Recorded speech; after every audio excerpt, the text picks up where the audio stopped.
There was a time when convenience felt like progress. Need groceries? They arrive at your door.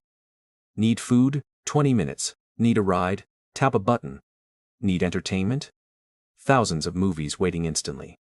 Somehow, the future arrived exactly as promised, so why does everyday life feel like it's becoming harder instead of easier? Because here's the strange contradiction. Convenience is everywhere. And yet, it increasingly feels like something only certain people can truly afford. Not because the technology disappeared, but because the cost of saving time has quietly become one of the biggest economic divides of our generation. And most of us don't even notice it's happening. We usually think luxury means owning expensive things. Designer clothes, sports cars, huge houses. But what if the real luxury today isn't owning more? What if it's needing to do less? Think about two people earning different incomes. Both have access to the same delivery apps, online shopping, meal services, private transportation, cleaners, childcare, grocery subscriptions. Technically, convenience is available to everyone. Practically, it isn't. One person pays for convenience without thinking twice. The other constantly calculates whether saving 30 minutes is worth spending another $15. And those tiny decisions happen every single day. This is where convenience stops being a feature. It becomes a financial privilege. What's fascinating is that technology was supposed to democratize convenience. Instead, many conveniences became premium services. Fast shipping costs extra. Ad-free entertainment costs extra. Priority customer support costs extra. Skipping lines costs extra. Even avoiding advertisements often costs a monthly subscription. We've quietly built an economy where removing friction has become a product. The friction stays. Unless you can afford to buy your way around it. That's a very different future than many people imagined. And it changes how money feels. Because income isn't just buying products anymore. It's buying back time. Buying back time. Buying back mental energy. Buying back attention. Those are completely different currencies. Imagine finishing work after an exhausting day. You could spend an hour grocery shopping. Or pay someone to do it. Neither choice is wrong, but one costs money, the other costs energy. If you're already mentally exhausted, the cheaper option may actually feel more expensive. That's something traditional economics struggles to measure. Psychology doesn't. Behavioral researchers have long observed something called decision fatigue. The more decisions we make throughout the day, the harder each additional decision becomes. By evening, even simple choices feel overwhelming. That's why people order takeout even when there's food at home. Why subscriptions quietly renew for years. Why convenience purchases often happen when we're emotionally depleted rather than financially comfortable. We're not always buying speed, sometimes we're buying relief. And relief has become surprisingly expensive. But there's another layer that makes this even more interesting. Convenience doesn't only save time, it changes our expectations. When same-day delivery becomes normal, waiting 3 days suddenly feels inconvenient. When streaming removes commercials, even a few advertisements become frustrating. When food arrives in 20 minutes, cooking starts to feel unusually slow. The baseline keeps moving. It's like standing on an escalator that's always speeding up. What once felt extraordinary eventually feels ordinary, then insufficient.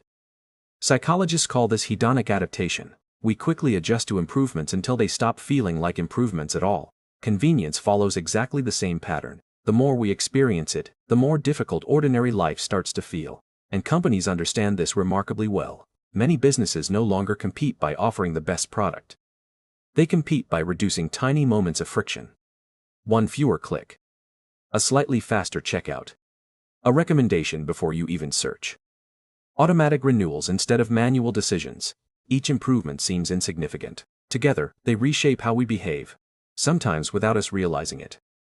Because convenience doesn't just influence purchases, it influences habits, and habits eventually shape identity. If everything difficult disappears, our tolerance for inconvenience quietly shrinks. That doesn't mean convenience is bad, far from it. Modern conveniences have genuinely improved millions of lives. Parents save precious hours. People with disabilities gain greater independence. Remote workers reclaim commuting time. Technology can absolutely create freedom. The question isn't whether convenience has value. The question is whether we're becoming dependent on paying for it, because dependence creates a subtle kind of anxiety. You stop asking, "Do I want this?" You start asking, "Can I function without this?" That's a very different relationship, and it shows up in surprising places. Think about retirement. Many people imagine financial freedom as reaching a certain number in an investment account. But underneath that goal is often something much simpler: the ability to choose. To choose when to wake up. To choose how to spend an afternoon. To choose whether a problem deserves your time or someone else's. Money at its healthiest isn't only purchasing things, it's expanding options. Convenience is simply one expression of those options. This becomes especially visible during periods of inflation. When prices rise, many households don't immediately stop buying essentials. Instead, they quietly give up conveniences. Fewer food deliveries, more cooking, less ride-sharing, more public transport, fewer cleaning services, more weekends spent catching up on chores.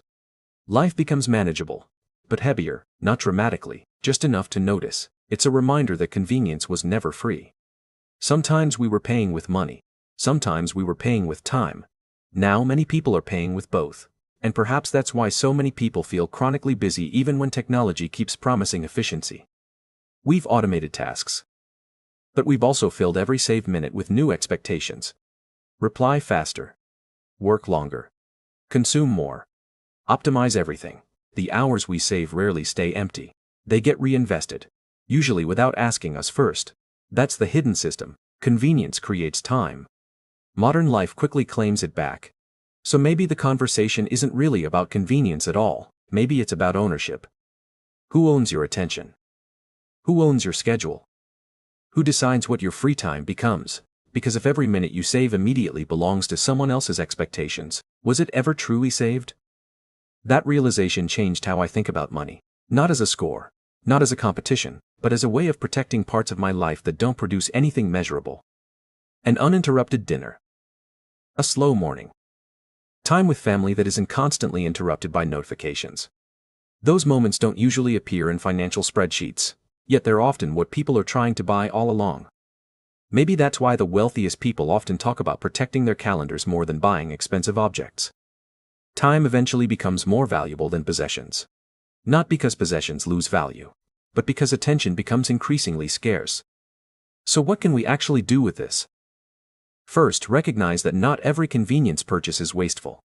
Sometimes paying for convenience creates genuine quality of life.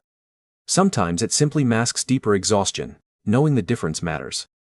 Second, notice where convenience has quietly become an expectation instead of a choice.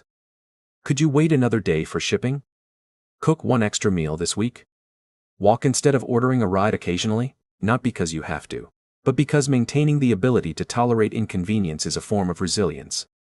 It's like exercising a muscle we rarely think about. And finally, remember that financial progress isn't only measured by increasing income. It's also measured by increasing intention, choosing what deserves your money, choosing what deserves your time, and choosing what deserves neither. Because convenience isn't becoming a luxury simply because it's expensive, it's becoming a luxury because time, attention, and mental energy have become some of the most valuable resources in modern life. The irony is that we're surrounded by tools designed to make life easier, yet the greatest privilege may simply be having enough space to slow down without feeling like you're falling behind. Maybe that's the new definition of wealth. Not living the fastest life, living a life where speed is no longer making your decisions for you.